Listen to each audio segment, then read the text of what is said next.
हाँ, घर में 10 लोग हैं, 5 लोग हैं, 3 लोग हैं, सबका जन्मदिन आता है, सबका एक एक पुण्य कार्य, कितने लोग दिवंगत हो चुके हैं। स्वागत है आप सभी का। आप लोग देख रहे हैं बुद्धास टीचिंग चैनल और हम यहाँ महाकारुणिक तथागत बुद्धा और उनके शिक्षाओं के विषय में चर्चा करते हैं।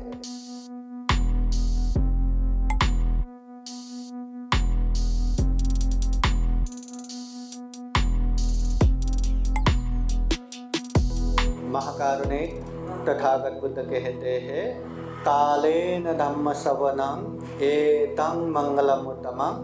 समय समय पर धम्म देशना सुनना चाहिए, ये अति उत्तम मंगल है। कालेन धम्म साकच्छा ये तं मंगलमुत्तमं। समय समय पर धम्म की चर्चा भी होना चाहिए, ये भी उत्तम मंगल है।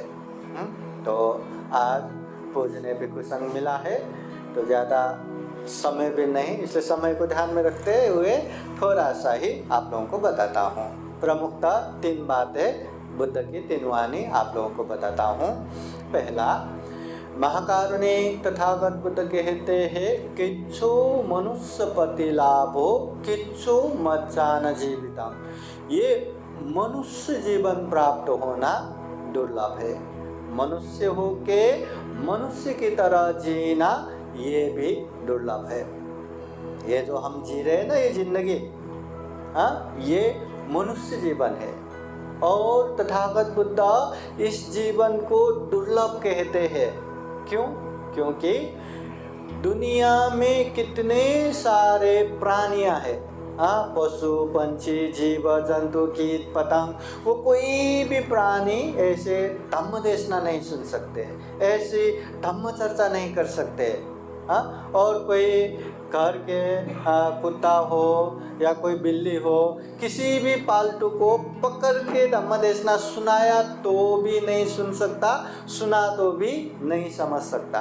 अब जिसको पाप धम्म पता नहीं, वो पाप से क्या दूर होगा, वो धम्म क्या कर पाएगा। इसलिए ये मनुष्य ही ऐसा जीवन है, हम चाहे तो धम्म सुन सकते हैं, हम चाहे तो धम्म समझ सकते हैं, और इतना ही नहीं, सारे पाप से हम दूर हो सकते हैं, सारे धम्म में आगे बढ़ सकते हैं, ये हम ही कर सकते हैं। ऐसा दुर्लभ जीवन मिला है, तो क्या हम सही से ये जीवन जी रहे क्या, या पशु पंछी जीव जंतु जैसा खा रहे पी रहे, दिन निकाल रहे, वैसा ही हो रहा है।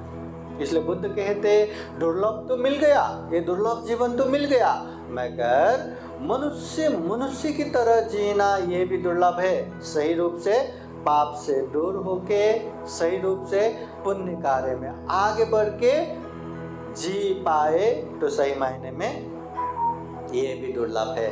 तो ये दुर्लभ हमें करना है, बहुत दुर्लभ जीवन है। एक बार पतन हो गया तो फिर से मनुष्य जीवन प्राप्त होना बहुत बहुत मुश्किल है। विशाल समुद्र में, हाँ, एक अंधा कछुआ और उसके ऊपर तैर रहा एक बांस के छड़ी, उसमें छोटा सा छेद, 100 साल में एक बार अपना सर, हाँ, ये पानी के ऊपर निकालने वाला वो अंधा कछुआ, वो बांस के छड़ी के छेद में अपना सर रख पाएगा क्या? सोच भी सकते हैं क्या? दूर दूर तक नहीं, असंभव जैसा है। पर बुद्ध कहते हैं, चिरकाल तक वो अंधे कछुआ नहीं मरा, चिरकाल तक वो बांस के छड़ी विनाश नहीं हुआ, तो वो समय जल्दी आएगा जब वो अंधे कछुआ 100 साल में एक बार सर निकालते हुए भी वो बांस के छड़ी के छेद में अपना सर रखेगा। मगर एक बार मनुष्य जीवन से पतन हो गया तो फिर से मनुष्य जीवन प्राप्त होना उससे भी मुश्किल है।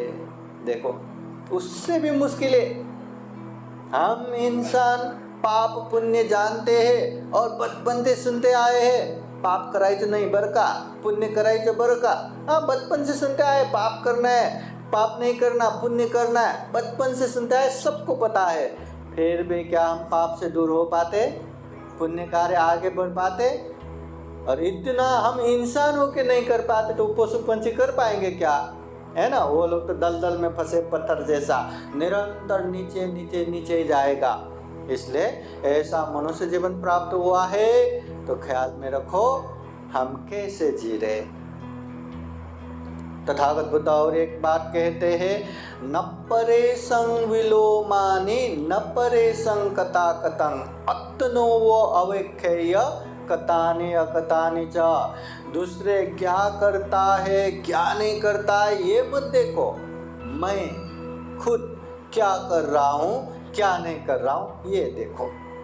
दूसरे पुण्य नहीं करता हम क्यों पुण्य करें, दूसरे पाप नहीं छोड़ता तो हम क्यों छोड़े। ऐसे दूसरे के पीछे पीछे मत लगो। दूसरे क्या करता है क्या नहीं करता है उसका मालक वो खुद ही, उसका कर्म वो खुद ही भुगतेगा। पर हम क्या कर रहे हम क्या नहीं कर रहे ये ध्यान में रखना जरूरी है। अगर खुद को ध्यान में रखा ना, ठीक है हम पुण्य नहीं कर पा रहे पर स्वीकार तो करो हम पुण्य नहीं कर पा रहे, हम पाप से दूर नहीं हो पा रहे, ठीक है पर स्वीकार तो करो। जब इंसान ये स्वीकार करेगा कि मैं पाप कर रहा हूँ पर इससे दूर नहीं हो पा रहे, इतना भी स्वीकार किया तो आज नहीं तो कल वो पाप से दूर हो ही जाएगा। खुद को पता है ये पाप कितनी देर तक करेगा, दूर तो होना ही है। और पुण्य है पता है नहीं कर पा रहे, आज नहीं तो कल वो रास्ते पे जाएगा ही, कितना दूर हो पाएगा। इसलिए खुद को ध्यान दो, ये तथागत बुद्ध कहते हैं। तो दुर्लभ जीवन है, खुद पे ध्यान देना है। और बुद्ध एक बात ये भी कहते हैं, पवात दीप तुल्याय सायो संततिया खयं परूपमाय संपसं भावय मरणसते। इतना दुर्लभ जीवन हो के भी ये हमेशा साथ में रहने वाला नहीं है। दुर्लभ जीवन है पर ये जीवन अमर नहीं है, अजर नहीं है, ध्रुव नहीं है, नित्य नहीं, शाश्वत नहीं। बुद्ध कहते हैं हवाओं के बीच में जलते हुए दिए समान है हमारा जीवन। खुले मैदान में वो जलता हुआ दिया कितनी देर तक जिएगा, कितनी देर तक, कब कहाँ थोड़ा सा भी हवा लगा तो वो बुझ जाएगा। हमारा जीवन भी वैसा ही है। कितने कितने माँ के पेट में मरते हैं, जन्म होते ही मरते हैं, बाल्यकाल में मरते हैं, जवानी में मरते हैं, अर्ध वयस में मरते हैं, बुढ़ापे में मरते हैं, पर मरना सबको है। इस दुनिया से कोई जिंदा नहीं जा सकता, हर किसी को मरना है। इतना दुर्लभ जीवन प्राप्त हुआ पर यह हमेशा रहने वाला नहीं है। कब कहाँ कैसे हाथ से छूट जाएगा पता नहीं। इसलिए बुद्ध कहते ध्यान रखो, सजग हो, सचेत हो, हम क्या कर रहे क्या नहीं कर रहे ये चीज ध्यान रखो। और सबसे महत्वपूर्ण बात, एक माहौल बनाओ। पुण्य करना आसान नहीं है, हम स्वीकार भी करते आसान नहीं है, पर एक माहौल तो बनाओ। हाँ, ऐसे कार्यक्रम रहा तो एक ने बुलाया, इतने सारे लोग तो जमा हो गया, एक के वजह से सबके लिए ये पुण्य कार्य हो गया। दान का माहौल बनाओ, सील पालन करने का माहौल बनाओ, ध्यान भावना करने का माहौल बनाओ। थोड़ा थोड़ा ही क्यों न हो वो पुण्य होता जाएगा होता जाएगा होता जाएगा। और थोड़े से पुण्य करके मुझे क्या होगा ऐसा नहीं सोचना चाहिए। बूंद बूंद मिलके घड़ा भर जाता है। थोड़ा थोड़ा पुण्य भी बहुत बड़े सुख शांति का कारण बनता है। इसलिए ऐसे जीवन मिला है तो खूब पुण्य करना चाहिए, खूब धम्म करना चाहिए और पुण्य धम्म करने का माहौल हमेशा बनाते रहना चाहिए। जैसा माहौल बनेंगे वैसा ही बनते बनते जाएगा। कभी यहाँ बनते लोग बुला के हम बातें भी करके बैठ सकते हैं, पर वो पुण्य का माहौल नहीं बनता। जितना हम परित्राण सुन के, धम्म देशना सुन के जो पुण्य का माहौल बनता है ना, सिर्फ ऐसे ही आके मिल के जाने में वो माहौल नहीं बनता। इसलिए हमेशा माहौल बनाते जाओ। कभी हम पुण्य करेंगे तो दूसरों को पुण्य करने का मौका होगा, कभी दूसरे पुण्य करेंगे तो हमें पुण्य करने का मौका मिलेगा। और बारंबार कुछ न कुछ बहाना करते हुए पुण्य करते जाओ। कम से कम कुछ नहीं तो आज बनते आए हैं, यही बहाने से पुण्य करो। बहाना बनाना बहुत जरूरी है, क्योंकि पुण्य करना आसान नहीं है ना। इसलिए कुछ न कुछ कारण रखो। हाँ, घर में 10 लोग हैं, 5 लोग हैं, 3 लोग हैं, सबका जन्मदिन आता है, सबका एक एक पुण्य कार्य। कितने लोग दिवंगत हो चुके हैं, काल कथित हो चुके हैं, उन लोगों के नाम पे पुण्य कार्य। किसी का अच्छा हो रहा है उसके नाम पे, किसी का बुरा हो रहा है उसके नाम पे अच्छा हो करके, है ना, कोई न कोई कारण निकालते हुए पुण्य कार्य करते जाना चाहिए, पुण्य का माहौल बनाना चाहिए। बुद्ध कहते हैं पुण्यं चे पुरुषो कैरा कैराथे तं पुनः पुनः तम्मी छन्नं कैराथ सुखो पुण्य से उच्चयो। हमें पुण्य करना चाहिए, बार बार पुण्य करना चाहिए। जो इंसान पुण्य करना जानता है उसके जीवन में गारंटी सुख शांति आएगा, गारंटी। बाकी चीज़ों में गारंटी नहीं है।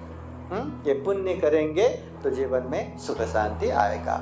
पाइजे कि नहीं सुख शांति? हाँ, पाइजे ना। हर किसी को सुख शांति चाहिए, भले ही वो दुख शांति का काम करे फिर भी उसको चाहिए सुख शांति ही। इसलिए सुख शांति के लिए पुण्य करना है, धम्म करना है। बाबा साहब की पुण्य ही इतना अच्छा धम्म मिला है। तो अच्छे धम्म में जितना मेहनत करेंगे उतना ज़्यादा पुण्य, जितना आलस करेंगे उतना ज़्यादा हानि। अगर गलत धम्म होता, जितना मेहनत करेंगे उतना ज़्यादा पाप लगता है, जितना आलस होंगे उतना ज़्यादा फायदा होता है। पर अच्छे धम्म मिला तो जितना मेहनत करेंगे उतना ज़्यादा पुण्य धम्म। तो हम यही कामना करते हैं आप सभी उपासक उपासिकाएं जीवन में खूब पुण्य करे, खूब धम्म करे। ये दुर्लभ, यह अमूल्य, ये सर्वश्रेष्ठ मनुष्य जीवन को सफल बना सके, सार्थक बना सके, ऐसी कामना करते हुए पूजनीय भिक्षु संघ बुद्धवाणी पाली गाथा द्वारा आशीर्वाद देते हैं। आशीर्वाद ग्रहण करने के लिए 3 बार साधु साधु बोलिए। सभेदियो विवजन्तु सपरोगो विनाशतो माते भवत्वन्तरायो सुखे दीर्घायुको भवतु सर्वमङ्गलं रक्षन्तु सर्वदेवता सर्वभूतानुभावेन सदा सोते भवन्तु ते। भवतु सर्वमङ्गलं रक्षन्तु सर्वदेवता सर्वधर्मानुभावेन सदा सोते भवन्तु ते। भवतु सर्वमङ्गलं रक्षन्तु सर्वदेवता सर्वसङ्गानुभावेन सदा सोते भवन्तु ते। एचितां वाचितां दुह्यङ्गिपमेव समेचतु सपे पुरेन्दुचेतसङ्कपचन्दो पन्नरसो यथा आयु आरोग्य सम्पत्ति सक्खसम्पत्तिमेव च अतो निर्वाण सम्पत्ति हिमिनाते समेचतु। साधु साधु साधु। बुद्धं नमामि, धम्मं नमामि, संघं नमामि। साधु साधु साधु। बुद्धं नमामि, बुद्ध को नमन करता हूँ। धम्मं नमामि, धम्म को नमन करता हूँ। संघं नमामि, संघ को नमन करता हूँ।